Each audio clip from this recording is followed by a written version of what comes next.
Yang saya muliakan Al-Fadhil Tuan Imam, Tuan Bilal, Tuan-Tuan Siap, jawatan kuasa Masjid Telekom, seterusnya para jemaah istiqamah muslimin, muslimat yang dirahmati Allah sekalian. Alhamdulillah, pagi ini insya-Allah kita akan bersama-sama lah untuk sama-sama mengambil keberkatan dengan majlis ilmu, yang mana majlis ilmu ini termasuk dalam salah satu disebut Raudhatan min Riyadil Jannah. Jadi salah satu daripada taman-taman syurga yang berada dekat dunia ni majlis ilmu lah. Kalau siapa-siapa yang nak masuk dalam syurga hak yang kita faham hakiki yang benar nanti, kita kena faham kebiasaannya adalah untuk sama-sama kita melazimi. Yang melazimi apa? Dengan majlis-majlis ilmu, iaitu salah satu daripada taman syurga, insya-Allah. Jadi insya-Allah kita sambung pengajian kitab kita, kitab Nasahihul Ibad, menyentuh berkenaan tentang ilmu tasawuf. Jadi kita sudah pun nak masuk kepada habis dah mukadimah. Hadis mukadimah habis dah. Jadi kita akan masuk kepada tajuk yang pertama, iaitu nasihat-nasihat yang mengandungi dua seruan. Qala musannif rahimakumullahu ta'ala wa nafa'na bi'ulumihi fid dharain amin. Di dalam bab ini terdapat 30 nasihat kesemuanya. 4 di antaranya ialah khabar ucapan-ucapan Nabi Muhammad sallallahu alaihi wasallam. Yang ni kita faham dengan hadis lah. Disebut khabar ucapan Nabi Muhammad sallallahu alaihi wasallam, iaitu kita faham dengan hadis lah. Ucapan-ucapan para sahabat dan para tabi'in. Ada ucapan ataupun nasihat-nasihat yang dikongsikan dalam kitab ini untuk sama-sama kita ambil manfaat, iaitu daripada para sahabat dan para tabi'in. Ini ialah bab menyatakan tentang as-sunni ataupun ahli sunnah wal jamaah. Jadi kitab ini rujukan ahli sunnah wal jamaah. Jadi kita tak jadi masalah lah. Jadi kitab ini juga jadi rujukan golongan-golongan ahli sunnah wal jamaah. Macam kita lah, jangan tak tahu pula kita ahli sunnah wal jamaah. Setiap kali khutbah imam akan sebut kan. Kalau perasan lah, kalau tak sedar tu lain lah. Kadang-kadang kita ni tengah khutbah bila bangun waktu bila barakallahu li walakum, bangun lah tu, sedar lah tu. Ataupun paling teruk lagi, Allahumma ghafiril muslimin wal muslimat, baru khabar nak habis dah. Hak teruk lagi, aqimus salah. Tu paling teruk lah. Jadi nak bagi tahu kata kita ni kena ambil peduli lah khutbah ni. Peduli kena ambil, kena dengar. Walaupun kita faham yang mewajibkan kita untuk khutbah tu, rukun-rukun tu kita kena dengar. Rukun khutbah yang 5 tu kena dengar, ittaqullah, selawat apa semua, wajib kita dengar, kena tahu. Tu kalau imam, bila kata contohlah imam nak ganti, contohlah imam nak ganti tu, imam tu pun kena tahu, kena dengar yang rukun khutbah tu. Bukan boleh main tarik daripada hujung aja dah. Dia mesti ada bersama-sama. Nak menunjukkan khutbah ni bukan benda kecil. Sebab apa? Dalam isi tu pun kita faham kena dengar. Yang disebut apa? Ahli sunnah wal jamaah tu kita kena tahu kita di kalangan mana. Jadi dalam kitab ni sebut berkenaan tentang ahli sunnah wal jamaah. Baik. Yang ini salah satu bab yang di dalamnya terdapat nasihat-nasihat yang memuatkan dua perkara seruan. Baik, kita masuk kepada tajuk yang pertama, iaitu menyentuh berkenaan tentang dua perkara yang sangat utama. Jadi nasihat yang pertama, dia nak sentuhkan apakah yang perlu kita letakkan dalam diri kita itu, iaitu perkara yang utama. Ini yang pertama. Nabi sallallahu alaihi wasallam bersabda, khaslatani la syai'a afdala minhuma al-iman billah wan naf'u lil muslimin. Artinya ada dua perkara yang tidak satu pun mampu melebihi keutamaannya. Ada dua perkara yang tidak satu pun mampu melebihi keutamaannya. Dua perkara ni dia tidak ada benda yang mampu untuk melebihi yang paling utama. Maksud dia yang paling utama, yang penting-penting untuk kita mulakan, yang sangat utama dalam kehidupan kita, beriman kepada Allah Allah dan sangat bermanfaat bagi umat Islam. Jadi yang pertamanya, hak paling utama, hak kita kena pastilah kita ni iman kita. Sebab tu kok mana pun iman kita ni kena sentiasa berada dalam keadaan yang kita faham baik. Macam mana nak tahu iman kita ni baik? Iman kita ni baik dalam keadaan yang mana dalam ibadah kita ni kita tak ada jadi macam susah ibadat. Maknanya kalau kita dalam ibadat ni kita rasa dalam keadaan yang tak susah ataupun kita tak ada rasa macam bertangguh-tangguh, iman kita baik lalu. Tapi kalau tiba-tiba duk rasa macam berat, jadi itu tanda-tanda iman kita lemah. Sebab tu kita faham iman nak bagi naik ni dengan cara macam mana? Cintanya kepada ibadah, cintanya kepada kebaikan dan juga banyak akan sebut-sebut dengan perkara iman. Tambah lagi yang kita faham dengan syahadah ataupun kita sebut dengan iqrar bil lisan, sentiasa. Dalam semayang kita ni pun ada syahadah kita. Cuma kadang-kadang orang faham sebut tu pasal rukunnya.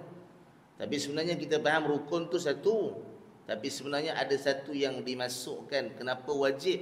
Sebab nak bagi disebut dengan apa? Iman tu sentiasa diperbaharui. Iman tu sentiasa diiktikadkan. Sebab tu kita faham asyhadu an la ilaha illallah. Illa tu sebenarnya apa? Ada iktikad menolak tidak ada selain daripada Allah. Dia ada iktikad kat situ. Jadi pegangan kat situ. Pegangan kita makin bila kita semayang, kita kuat. Sebab tu orang kalau tak semayang ni harus dah iman dia lemah. Mestilah.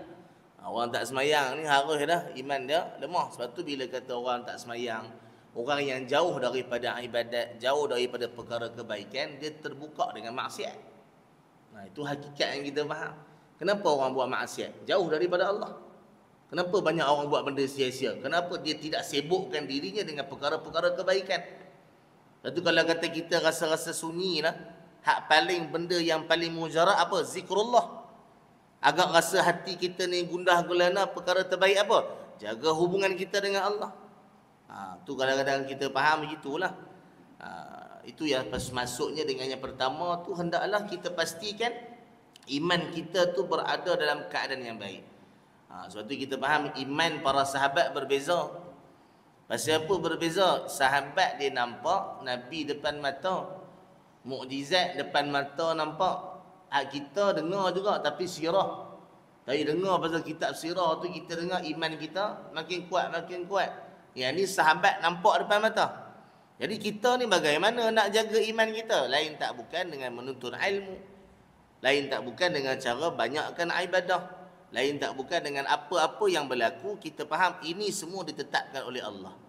Dengan redha, beriman dengan segala-gala benda yang Allah Ta'ala tetapkan. Lepas tu kita faham dengan iman ni, kalau istilah kita biasa dengar, iman ni ada kalanya naik. Kita biasa dengar kan? Ada kalanya turun. Macam hari ni hak datang ni tengah-tengah dengar kuliah ni tengah naik dah ni. Orang kata apa mencanak naik lah kan. Sampai tahap orang kata apa, okey. Tapi bila mana turun, jangan pastikan dia turun terus. Ni yang bahaya. Ada orang dia biarkan turun sampai tak ada rasa keinginan ataupun rasa kesungguhan dalam ibadah. Ni bahaya. Sampai satu tahap dia boleh melakukan perkara-perkara yang sia-sia. Sebab tu banyak perkara sia-sia ni. Tapi kalau kita nak kategorikan yang mana yang sia-sia tu, kita faham maklum lah. Dalam ibadat pun kadang-kadang boleh jadi sia-sia. Dalam ibadat boleh jadi sia-sia. Macam mana? Ibadat yang mana bukan kerana Allah, sia-sia. Ataupun ibadah yang kita faham sesuatu yang kita buat tu kita buat. Tetapi buat itu dengan asbab tertentu. Dengan asbab tertentu, bukan sebab betul kerana Allah. Maka ketika itu kita faham iman kita lemah. Itu yang kita kena perbaiki ataupun kita kena hati-hati. Itu yang dimaksudkan oleh Nabi SAW. Baik. Beriman kepada Allah dan sangat bermanfaat bagi umat Islam. Bermanfaat yang dimasukkan ini, yang dimasukkan di sini ialah bermanfaat bagi tenaga. Dalam hadis yang lain Rasulullah SAW bersabda, barang siapa yang pada pagi harinya tidak mempunyai niat untuk menzalimi orang lain. Itu yang pertama. Awal-awal pagi dah Nabi sebut dah. Maknanya kalau kita nak pastikan iman kita ni baik, Awal-awal pagi tu kita datang ke mana-mana, niat mula-mula sekali. Awal-awal niat tu kalau boleh jangan ada niat yang sia-sia. Niat yang sia-sia ni kita faham terdedah dengan bermacam-macam lah. Ya. Kadang-kadang datang masjid tu contoh bagus dah. Ya. Tapi pasal kita datang tu tiba-tiba ada hak kita tak berkenan lah contoh. Tak berkenan, aku tak berkenan. Tiba-tiba lah depan-depan pintu masjid dia duduk. Duduk depan pintu masjid. Hak tak betulnya patah balik tau. Ada hak jenis macam tu dia patah balik. Patah balik pasal apa? Dia kata aku tak berkenan. Hak tu tak betul. Niat tak betul dah. Niat kita ni kepada siapa? Kepada manusia atau kepada Allah? Kalau katalah hak mula-mula tu niat dah tak betul dah. Maknanya awal-awal lagi lah kita telah diuji dalam keadaan yang disebut oleh Nabi SAW. Sebab tu dalam apa pun yang kita buat, kita kena cari satu perkara yang membawa manfaat kepada diri kita dan juga manfaat kepada orang lain. Itulah yang dimaksudkan dengan iman. Yang dikatakan buat baik kepada orang, melayani seseorang itu. Macam mana Nabi? Kita ambil contoh Nabi lah. Nabi ni macam mana dia melayan musuh dia. Dia melayan musuh dia bukan dengan kebencian. Tapi dia melayan musuh dia dalam cara apa? Cara hikmah. Yang sampai musuh dia boleh tertarik dengan agama Islam. Ud'u ila sabili rabbika bil hikmah. Itu kaedah dia. Maknanya apa? Dalam cara lembut. Dengan cara yang kita faham dakwah ataupun dengan cara yang kita boleh memupuk. Kalau contohlah hak datang mula-mula depan tu, kita bagi contoh lah, kita tak berkenan, dia pun tak berkenan dengan kita. Tapi kita mulakan dulu. Niat kita mula nak bagi elok. Nak bagi sempurna. Tak nak bagi ada hasad. Tak nak bagi rasa tak puas hati. Kita mulakan perkara baik. Maka itulah dinilai iman. Tapi payah. Aku kalau tak berkenan ni susah benar nak cakap. Tak berkenan antara dengan manusia ni kita faham lah. Tapi kalau kita buat benda tu, itulah iman. Itulah iman yang baik. Untuk apa? Yang dikatakan memberikan manfaat antara satu sama lain. Lalu tu kadang-kadang bila kita faham dengan iman ni, iman yang bagus juga pada sudut apa? Kadang-kadang kita nak bagi tahu orang tu sesuatu yang silap pun kadang-kadang kita lemah kita. Duk kata apa? Kita nak bagi tahu cara elok, tapi kita fikir macam-macam. Bolehkah dia terima? Tapi sebenarnya nasihat yang baik itulah iman. Pasal apa? Memberikan suatu perkara yang baik kepada orang lain, itu yang disuruh oleh Nabi SAW. Yang tak bolehnya menzalimi orang lain. Itu tak boleh. Itu iman kita lemah lah. Ataupun mengambil sesuatu perkara yang boleh bagi orang lain, bagi kezaliman kepada orang. Ya. Baik, sebab tu kezaliman ni kena tengok lah. Apa jenis kezaliman, ya? Ataupun benda yang boleh membawa kepada perkara-perkara yang boleh mudarat kepada orang lain. Baik. Kemudian, maka dosanya akan diampunkan. Barang siapa yang buat perkara ni, dia niat mula-mula tidak ada niat untuk menzalimi orang lain. Yang pertamanya, maka dosanya akan diampunkan. Jadi kita kena faham niat hak baik ni hak mula-mula. Innamal a'malu binniyat. Awal kita mengaji daripada dulu ni. Tapi hak tu hak apa pun. Innamal a'malu binniyat. Itu sungguh awal-awal hadis kita mengaji hadis hak tu lah. Tapi sebenarnya kenapa Nabi sebut tu? Asas dia begitu. Kalau kita nak jadi bagus, niat kena bagi elok. Kalau kita nak raikan orang, niat kena betul-betul. Sebab tu adab-adab kita dengan meraikan orang sampai orang tu rasa dihargai. Sampai tahap tu lah. Kalau di antara murid dengan guru, macam mana kaedah dia menghormati guru. Begitulah kaedahnya. Sampai guru tu rasa apa? Rasa tenang dengan murid tu. Itulah yang dimasukkan iman. Cuma sekarang ni dia uji beza. Beza sekarang punya apa? Kita ambil isu semasa sikit lah. Yang sekarang punya perbezaan daripada sudut pendidikan. Di sekolah sekarang ni terbalik. Guru tunggu depan sekolah. Betul tak? Guru tunggu depan sekolah. Maknanya apa? Guru pula memberi penghormatan kepada murid. Sedangkan murid memberikan penghormatan kepada guru. Sekarang dah terbalik lah. Pergilah hantar anak sekolah. Cikgu tunggu. Yang dahsyat lagi guru besar tunggu. Punya hebat sekarang. Tapi terbalik lah. Terbaliklah apa yang diajar oleh Nabi SAW. Hakikatnya tertukar. Sebab tu sekarang ni kalau ikut Disiplin, kita contoh disiplin, akhlak, beza pada zaman dulu. Zaman dulu ni orang tanpa tertib dia tu hebat lagi lah, kan. Contohlah kalau cikgu marah lah, anak tak cerita kat ayah, pasal apa ayah tambah ni. Sekarang ni cerita ayah datang sekolah. Pasal apa? Dia dah ada satu level yang kata apa, murid ini lebih tinggi daripada guru. Ni kita beza kat sini. Pasal apa? Kalau menunjukkan manfaat yang terbaik itu adalah balik kepada apa yang sunnah Nabi SAW. Itu contohnya. Bagi mudah bagi faham. Jadi bagilah manfaat yang dimaksudkan tadi. Maka niatlah betul-betul, insya-Allah diampunkan dosanya. Baik. Kemudian barang siapa yang pada pagi harinya mempunyai niat untuk memberi pertolongan terhadap orang yang dizalimi dan memenuhi keperluan seorang muslim, baginya pahala yang setara dengan haji yang mabrur. Nabi sebut dalam hadis ini, siapa yang ada niat untuk membantu orang yang dizalimi.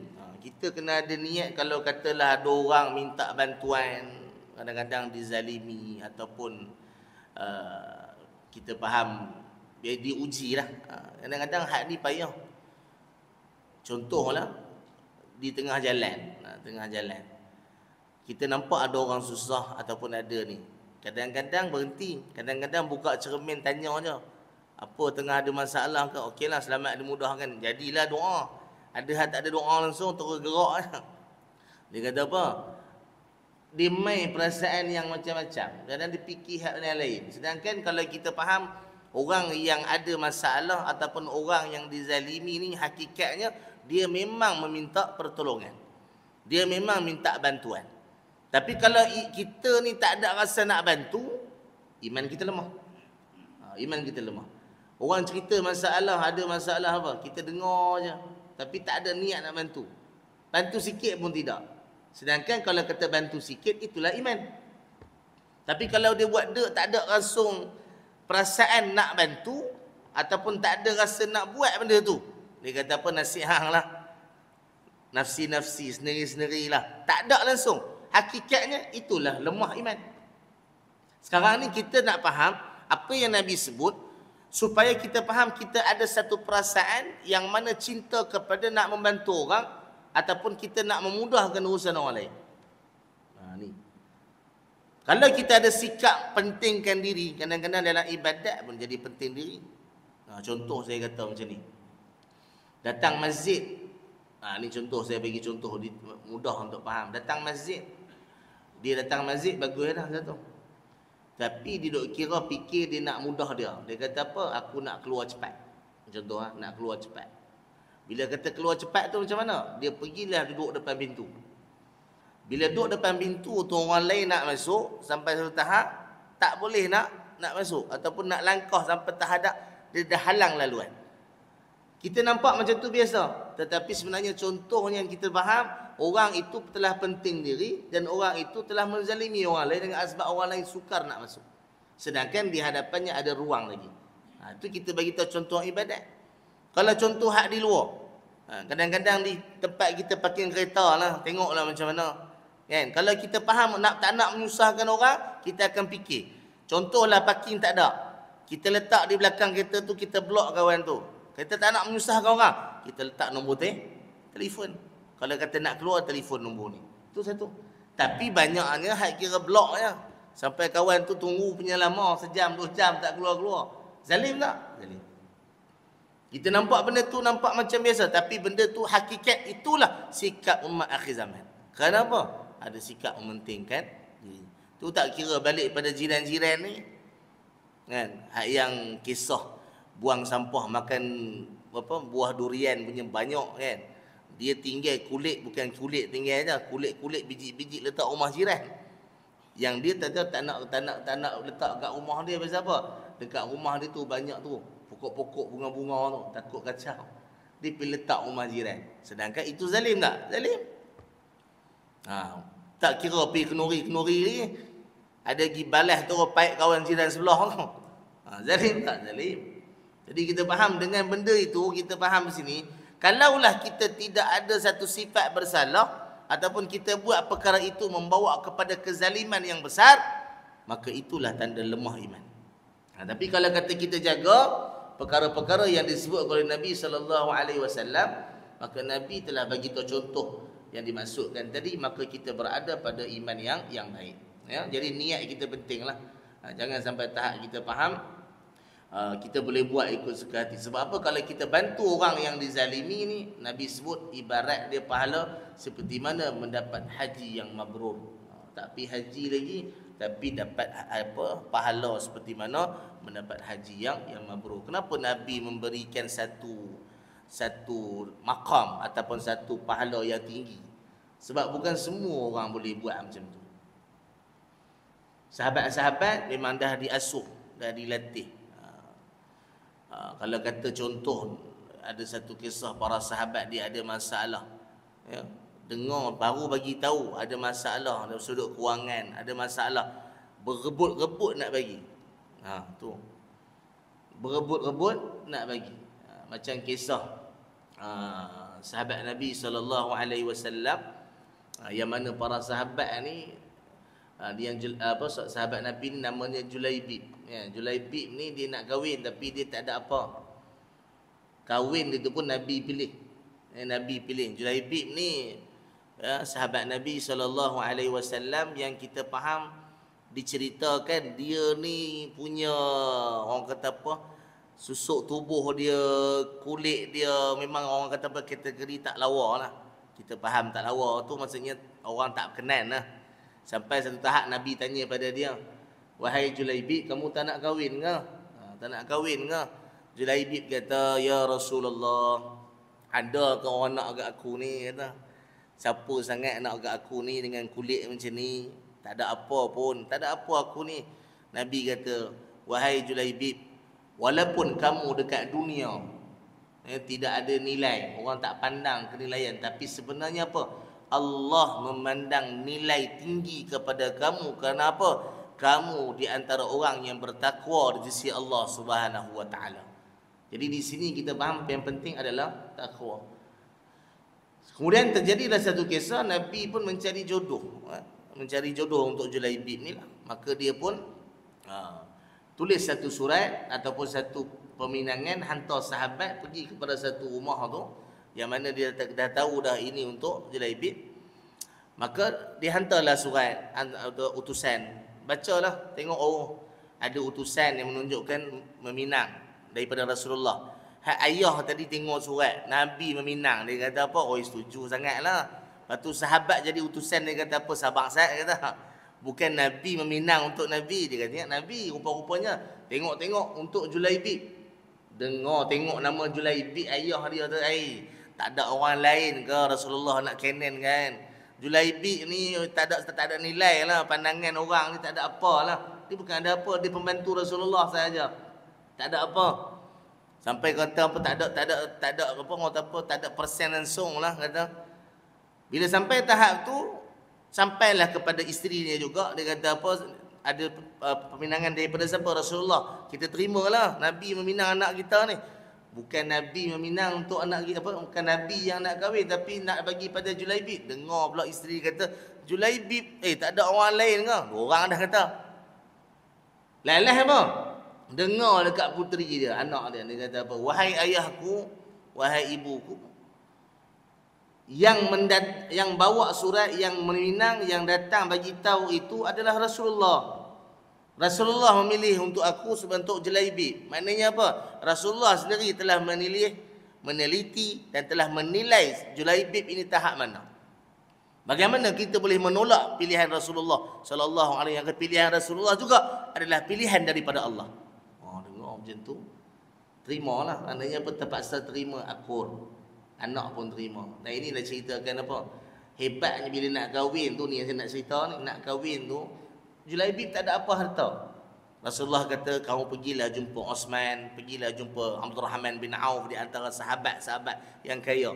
Depa ni bagi apa yang ada ni untuk segala benda untuk kamu berkahwin. Ni sahabat sampai tahap tu pasal apa? Membantu antara satu sama lain. Ni nak cerita ni, ada kesusahan, ada ni. Rasulullah kata apa? Pergilah jumpa sahabat-sahabat ni, ada yang boleh bantu. Maka dia bantu. Dapatlah dia berkahwin dengan wanita tadi yang solehah tadi. Bila sampai kata dah berkahwin, biasalah orang yang baru berkahwin, honeymoon lah kita faham. Ya. Tiba-tiba dengar panggilan jihad. Panggilan jihad maknanya panggilan jihad ni kita faham panggil perang lah.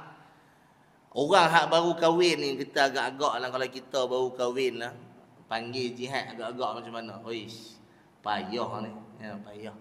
Tapi Julaibib ni dia faham dengan ketakwaan, dia faham yang dikatakan jihad seruan, dia tak tangguh. Dengar saja seruan jihad baru kahwin, dia tinggalkan isteri dia dan ikut Nabi jihad.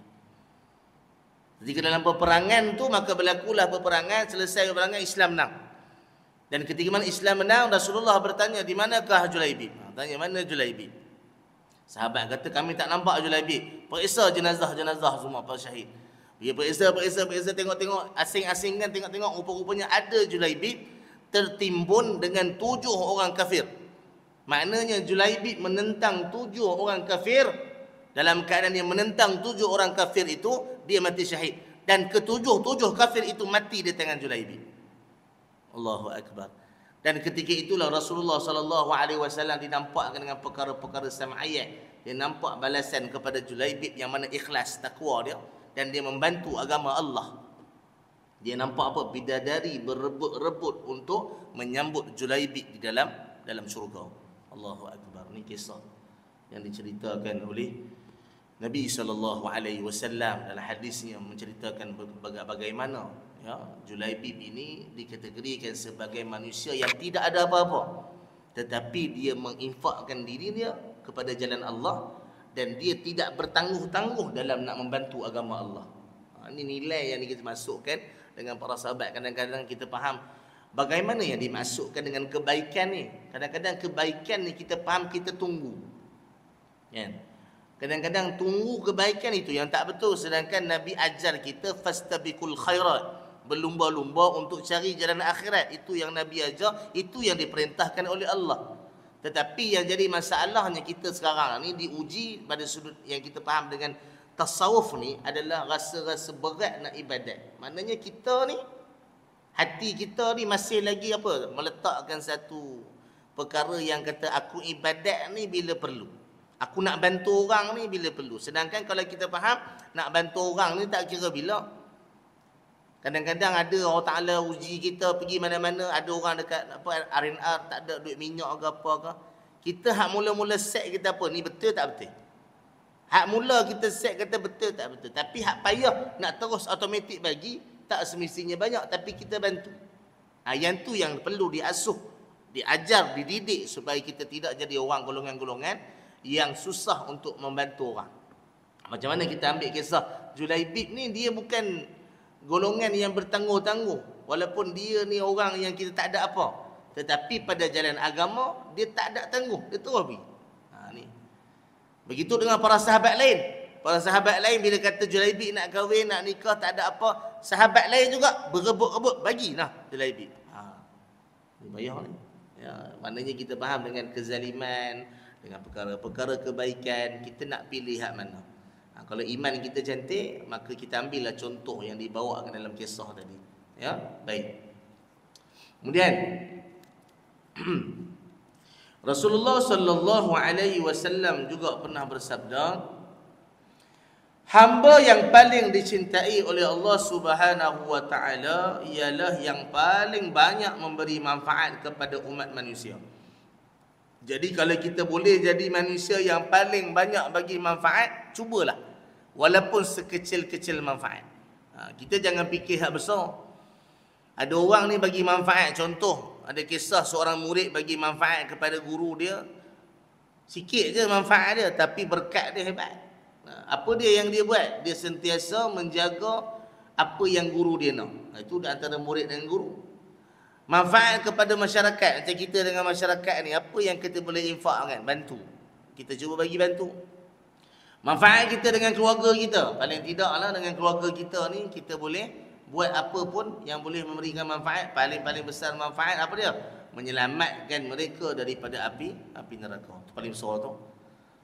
Ya ayyuhallazina amanu qu anfusakum wa ahlikum nara. Selamatkanlah diri kamu dan juga keluarga kamu daripada api neraka Allah Subhanahu Wa Taala. Itu manfaat paling besar. Sebab tu kalau kita faham lah, kita ni dah lepas dah. Setengah uji datang masjid, datang dah. Hak di rumah tu macam mana? Kena pasti dulu. Clear ke tak clear? Takut ketuk-ketuk pintu, bangun tak bangun. Kita dah ketuk dah. Takut dia tu pergi lain lah kan. Tapi kita kena pasti tak? Kena pasti. Itu benda yang kita faham basic untuk kita dalam untuk memberikan manfaat. Asas sebagai ketua keluarga dan sebagainya. Jadi kita faham di sini manfaat, bagilah apa-apa manfaat walaupun sekecil-kecil manfaat. Tak semestinya besar. Ya, tak semestinya besar, ya. Baik. Perbuatan yang paling mulia ialah menyenangkan hati orang mukmin dengan menghilangkan rasa laparnya. Ni yang paling besar orang tanya Nabi sebut. Menghilangkan rasa lapar ni maknanya kalau orang tu tengah lapar, kita bagi dia makan. Sebab tu kalau nak belanja kawan ni pasti dia lapar semua. Kalau dengar kawan kata aku ni kenyang, tak payah belanja. Sungguh. Ada tak setengah kita nak pergi ajak makan, jom kita minum. Aku ni kenyang ni. Tu tak payah belanja, tak apa. Tapi kalau nampak dia lapar semua, Nabi suruh ni. Kalau lapar, nampak lapar sangat lah. Contohlah kita pergi kedai makan, nampak ada satu orang tu nampak macam lapar sangat. Kita niat nak bagi manfaat tu, kita bayar untuk dia. Kita bayar. Itu benda yang sangat diajar oleh Nabi. Tambah pula sedekah yang paling afdal, sedekah yang tidak diketahui oleh siapa. Sedekah yang paling afdal. Kan? Kalau kita sedekah, orang tak tahu lagi afdal. Tapi kalau antara kita ni, kita kenal, biasalah. Kenal, belanja. Nampak dia memang sungguh makan pun berselera. Kita belanja tu. Itu dia manfaat. Tapi awal-awal lagi dia kedai kopi, aku ni kenyang ni. Itu tanda mesej tak payah belanja lah tu. Tanda mesej tak payah belanja. Kenapa? Beza tak orang kenyang dengan orang lapar? Dia punya syukur. Contohlah saya sebut, kita tengah lapar, tiba-tiba ada orang belanja, dia punya syukur tu lain macam. Dia kata apa? Ya Allah, doa dalam hati, murah ke rezeki pula. Kena pula dalam beg duit dia memang tak cukup. Memang duit pun tak berapa nak ada. Tiba-tiba orang bayar, nikmat dia berbeza. Tapi kalau kata orang yang memang dah kenyang, dia pula ada duit, dia pula jenis banyak duit, dia punya syukur tu dia tak sama dengan orang yang betul-betul lapar. Jadi kita faham sini, Nabi ajar tu betul lah. Sebab tu para sahabat ni kalau kata tengah-tengah memang dia faham dengan sedekah ni, dia panggil orang lapar, sahabat-sahabat yang lapar, dia bagi makan.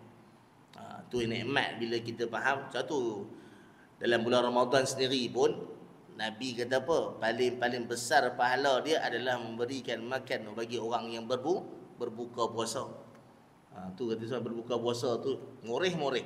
Yang kata moreh lepas-lepas tu dikira macam mana? Itu pahala sedekah. Dapat. Tapi yang berbuka puasa yang disebut adalah yang bagi makan ketika berbuka. Sebab masing-masing ketika itu sedang lapar. Dia punya syukur dia beza sikit. Macam kita tengah dahaga lah, minum sikit je, syukur dia rasa macam mana? Hak bagi hilang dahaga tu Allah, tapi syukur dia lega. Tu maksud yang dimaksudkan dalam hadis ni. Kalau kita boleh, bagilah rasa lapar, hilang rasa lapar bagi sesiapa yang lapar. Itu adalah perkara yang sangat tinggi nilai dia. Kalau kita ada mampu, bagi belanja. Kalau kata kita rasa ada kelebihan, kongsi rezeki. Kalau jiran-jiran ni biasanya kita bagilah. Tapi setengah ujian dia macam mana? Bila dah bagi tu, dia duk faham kena ada balas.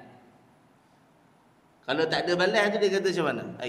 Takkan bekas kosong lah. Kita tak tahu hak sebelah tu mungkin tak ada nak bagi apa kan. Jadi kita kena faham bukan semestinya begitu. Tapi kalau bagi tu bagus. Tapi kalau tak bagi jangan tanya pula. Aku bagi itu dia tak balas, tak boleh.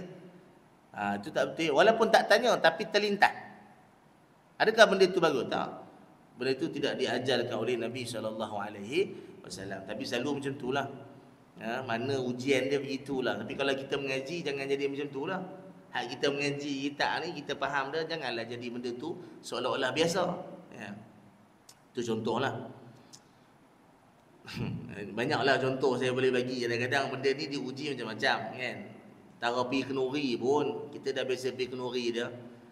Sekali kita pergi kenuri tu, kita dah bagi dah, orang kata apa macam-macam lah. Tapi kita mai pergi kenuri dia, satu apa pun tak bagi. Mula dia mai, aku itu macam-macam bagi. Mai kat aku tak dapat. Ujian lah. Tapi akhirnya kita tahu tak? Tahu. Tapi hak tu ujian lah. Tu tara tak dapat beg kecil tu. Lagilah. Orang kita ni kalau tak dapat beg kecil tu kira tak sah lah. Jadi macam mana? Tak ada. Bajet sangat ke? Macam tu lah.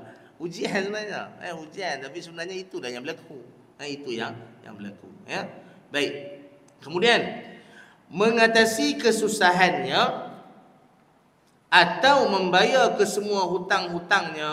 Yang ni kita faham ke semua hutang ni orang yang betul-betul berada dalam kesulitan. Kita mampu. Dia memang ada kesulitan. Jangan kawan hak yang mengambil kesempatan pula. Malam ni ustaz, pagi ni ustaz baca tajuk sedap. Ada hutang pula. Dia pun guna dalil ni. Hutang aku kira halal lah. Baru je dengar tadi dah. Yang ada kemasalahatan yang kita faham besar. Kita kadang-kadang biasalah orang ni ada ujian pada kewangan ni besar. Kita mampu, bantulah. Kalau mampu bantu bayar semua, kira maqam tinggi lah. Tapi kalau tak, bantu sekadar yang mampu. Kadang paling-paling bagusnya adalah pada segi ahli kerabat. Ahli kerabat maknanya keluarga kita. Ni kadang-kadang keluarga kita ni biasa macam tu lah. Adik-beradik ni ada juga kadang-kadang. Tapi jangan dah jadi macam satu benda beban lah. Duk kira ni maknanya apa? Kita telah hilang nilai tu. Selalunya kan bukan adik-beradik je, kadang-kadang anak pun. Ayah hak bagi hari tu ada tak? Bagi dah 100 contoh 200. Anak pula tanya, hak bagi tu ada lagi tak? Tanya balik. Tanya balik, so bagi balik. Itu ujian jugalah. Kita duk fikir anak kan. Tapi kita bagilah. Tapi kita faham itu adalah perkara yang kita faham yang disebutkan oleh Nabi SAW mengatasi kesusahannya atau membayar ke semua hutang-hutangnya. Ni kalau kita boleh bayarlah. Kalau tak mampu banyak, kita bantulah. Tapi kena pastikan sungguhlah hak yang betul-betul minta bantuan itu adalah orang yang betul-betul memerlukannya. Tapi kalau kita tengok dah nampak jelas dah ada orang minta bantuan kadang-kadang. Contohlah ada sekolah-sekolah agama minta bantuan. Dah tengok dah ada Jabatan Agama Islam. Dah tengok dah ada. Kadang-kadang kita pergi tanya lagi, ni betul ke wakil dia ni? Sedangkan contoh saya bagi tahu lah, kita dah bagi dah pada dia. Contoh kalau kata dia menyeleweng, contoh dia bukan orang tu dan dia tipu. Sebenarnya pahala dapat.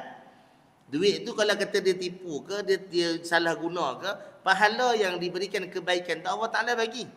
Tapi yang jadi masalahnya kita masih ada ragu-ragu pada sudut orang tu, sedangkan tidak ada keraguan pada sudut pahala. Allah Ta'ala pasti bagi. Tu maksudnya. Macam kita faham duk fikir kata macam-macam pasal apa? Kita letakkan kefahaman kata apa? Ni macam-macam. Hak sangka buruk tu lebih dulu daripada sangka baik. Tu kita kena perbaiki. Sebab apa? Itulah dalam menyebutkan hati kita bermasalah. Hati kita bermasalah ataupun iman kita bermasalah. Jadi carilah bantu-bantu apa yang patut kita bantu. Baik.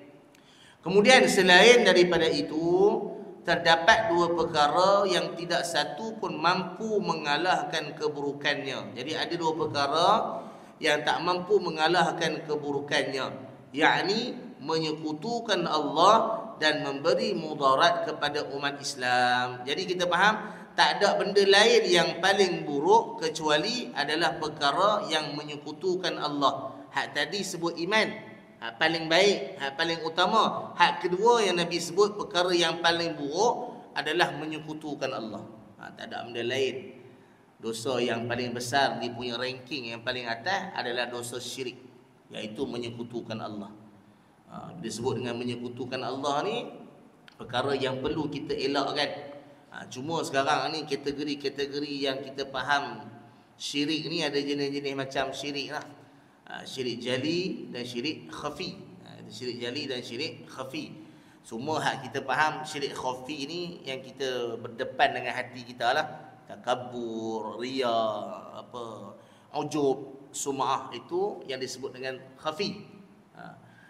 Yang disebut dengan jali ni hak jelas. Hak jelas ni sampai tahap kalau zaman yang kita faham sebelum yang kata apa percaya dengan selain daripada Allah, itu jali. Hak sekarang ni ujian dia apa? Yang disebut dengan jali dia jelas ni. Sebab apa? Dia terbuka kepada perkara yang meletakkan takut, yang meletakkan rasa tergugat, mudarat kepada makhluk. Yang kita sampai tahap dia kata takut kepada makhluk. Ini bahaya. Ini bahaya. Jangan sampai tahap kita letakkan ketakutan itu seolah-olah makhluk itu boleh bagi mudarat. Selalunya kita ujian kadang-kadang buat kerja lah. Kan? Kadang-kadang kita faham kita punya bos kita ke, kita punya ketua jabatan ke, kita punya ni. Sebenarnya kita dah letakkan bahawa Allah Subhanahu Wa Taala lebih berkuasa daripada yang lain. Tetapi kita faham ada pula satu fahaman sekarang ni seolah-olah ada orang yang lebih berkuasa walaupun dia tak i'tiqad, tetapi dia telah meletakkan satu rasa kerisauan. Kerisauan itu yang tak betul. Kerisauan itu yang boleh membawa kepada sampai terlupa Allah Ta'ala lebih berkuasa. Itu yang bahaya kalau kata kita duduk dalam keadaan kopompong begitu. Jadi kita kena hati-hati kalau sampai tahap tu. Ada orang sampai sanggup menutup benda yang sepatutnya dia cakap. Kenapa? Nak jaga kedudukan. Nak jaga dia punya di mana tempat dia. Kan cakap lebih kan kena tukar. Cakap lebih. Hari ni yang ujian sekarang lah. Zaman dulu tak ada lah. Pasal sahabat-sahabat tak ada ujian macam tu. Hak zaman sekarang ni tu. Buka mulut siap. 24 jam sampai. Kita hak risau hak tu. Sedangkan kita faham Allah Subhanahu Wa Taala meletakkan sesuatu antara qada dan qadar itu pada ketetapan yang terbaik. Tak ada kata benda yang tak elok ataupun tak ada benda yang buruk. Sebab apa?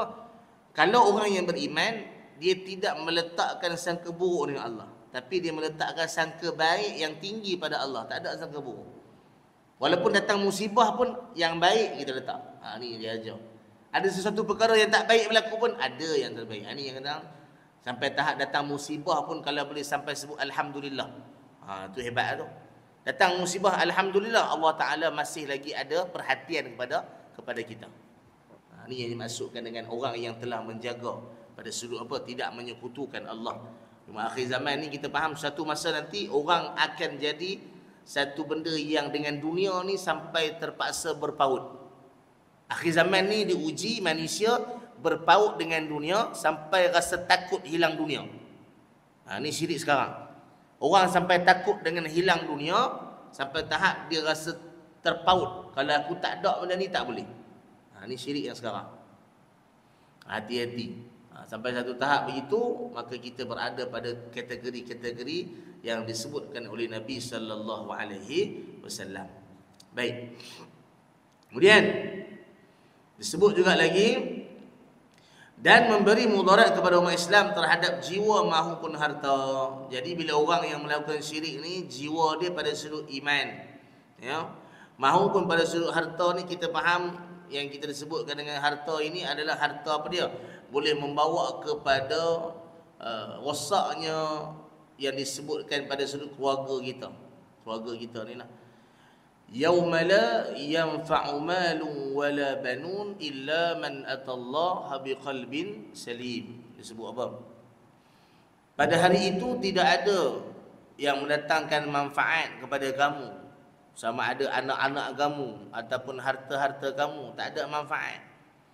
Kecuali apa? Illa man atallaha biqalbin salim, iaitu mereka yang hatinya sejahtera. Sejahtera ni maknanya hatinya dalam keadaan betul bertaut dengan Allah dan tidak ada keresahan dan tidak ada keraguan.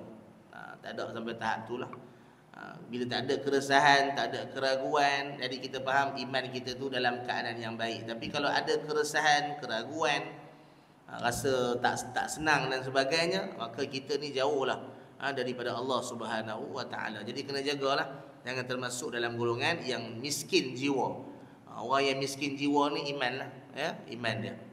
Baik. Di antara dua perkara itu tergolong paling buruk kerana seluruh perintah Allah Subhanahu Wa Taala akan dikembalikan kepada dua perkara yang menjadi lawannya, yakni pengagungan terhadap Allah Subhanahu Wa Taala dan kasih sayang terhadap sesama makhluknya, seperti perintah solat dan diiringi perintah berzakat. Ni perintah yang datang seiring. Wa aqimus salah wa atuz zakah. Allah Ta'ala perintah semayang, Allah Ta'ala perintah zakat. Maksud dia apa dalam ayat ni? Perintah seiring. Kalau siapa yang semayang tetapi dia tak tunai zakat, salat dia ditolak. Siapa yang bayar zakat tapi dia tak semayang, zakat dia ditolak. Itu satu. Lagi apa lagi? Ya ayyuhallazina amanu atii'u Allah wa atii'ur rasul. Siapa yang taat kepada Allah tapi tak taat kepada Rasul, taat kepada Allah ditolak. Begitu juga sebaliknya, siapa yang taat kepada Rasul tapi tidak taat kepada Allah, taat kepada Rasul itu ditolak. Dia mesti seiring. Yang ketiga ni apa? Kebaikan yang seiring. Anis kurli wali walidaik. Ni juga perintah Allah. Bersyukur kepada Allah. Kemudian apa? Wali walidaik tadi apa? Berbuat baik kepada ibu bapa. Jadi siapa yang buat baik, siapa yang bersyukur tapi tak buat baik kepada ibu bapa, tolak pada syukur kepada Allah. Sama juga kalau siapa yang berbuat baik kepada ibu bapa tapi tidak bersyukur kepada Allah ataupun tidak melakukan ketaatan kepada Allah, maka ditolak kebaikan dia kepada ibu dan ayahnya. Ini yang dimasukkan memberikan antara satu sama lain itu dengan perkara yang kebaikan, iaitu perintah seiring. Ayat ini dimasukkan adalah perintah seiring. Dia bukan perintah satu. Dalam ayat ini maksud dia perintah seiring, dia dua-dua. Kerjakanlah solat dan tunaikanlah zakat. Begitu juga dengan perintah syukur kepadanya, yang ayat saya baca tadi, aniskurli wali walidaik, disertai perintah berterima kasih kepada kedua-dua ibu bapa yang tercantum di dalam firman-Nya, bersyukurlah kepadaku dan kepada kedua-dua ibu bapa kamu. Aniskurli wali walidaik. Itu ayat dia lah dalam surah tu. Dalam surah Luqman. Diriwayatkan daripada Uwais Al-Qarni, dia berkata dalam satu perjalanan, aku pernah berjumpa dengan seorang rahib. Aku bertanya, wahai rahib, apakah darjat yang pertama yang perlu ditempuhi oleh seorang murid? Rahib tadi menjawab, mencegah kezaliman dan bersikap rendah hati, sebab pahala sesuatu amal tidak akan naik jika masih ada kezaliman dalam dirinya. Wallahu alam. Kita berhenti dulu di situ. Diriwayatkan daripada Uwais Al-Qarni. InsyaAllah kita akan sambung pada masa akan datang, insyaAllah. Ada soalan ke? Kalau ada soalan, boleh bertanya. Jika tak ada, alhamdulillah. Jika tak ada, kita ada lah. Ya. Baik, itu sahaja yang sempat saya kongsikan, sekadar yang ada.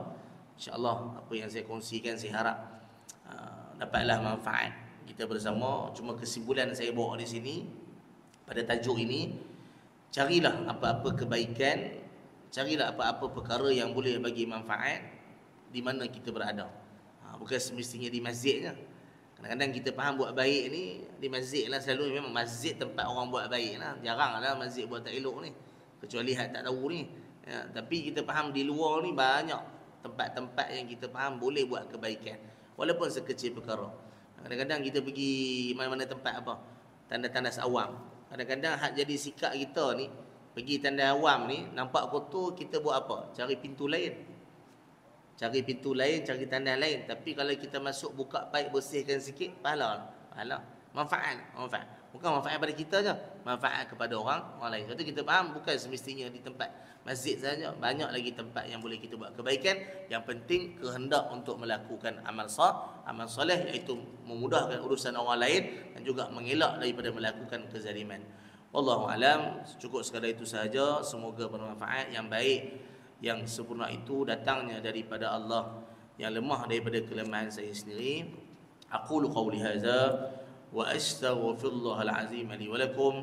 Assalamualaikum warahmatullahi taala wabarakatuh. Bismillahirrahmanirrahim. Alhamdulillahi rabbil alamin, wassalatu wassalamu ala asyrafil anbiya'i wal mursalin wa ala alihi wa sahbihi ajma'in. اللهم إنا نسألك علما نافعا وعملا متقبلا ورزقا طيبا. اللهم إنا نعوذ بك من علم لا ينفع وقلب لا يخشع ودعاء لا يسمع وعمل لا يرفع. اللهم فقهنا في الدين وعلمنا تأويل واهدنا إلى صراطك المستقيم. اللهم يا مقلب القلوب ثبت قلوبنا على دينك وعلى طاعتك. ربنا آتنا في الدنيا حسنة وفي الآخرة حسنة وقنا عذاب النار. وصلى الله على سيدنا محمد وعلى آله وصحبه وسلم والحمد لله رب العالمين. السلام عليكم ورحمة الله وبركاته.